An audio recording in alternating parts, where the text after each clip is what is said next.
আমার ভালোবাসা তো ভুল ছিল না, কেন করলে তুমি এমন ছলনা?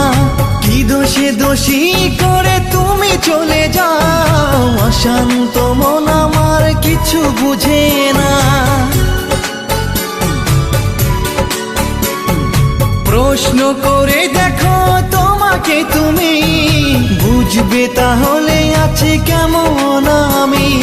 তোমার গায়ে হলুদে কত কোলাহল, এদিকে আমার চোখে ঝরে শুধু জল। ভুলতে পারি না আমি তোমার স্মৃতি, কেমনে ভুলে গেছো ওগো প্রিয়সী। মনে কি পড়ে না সেই মধুর প্রীতি, মনে কি পড়ে না সেই মধুর প্রীতি। পুষ্পে ভরা তোমার পেলাম চিঠি।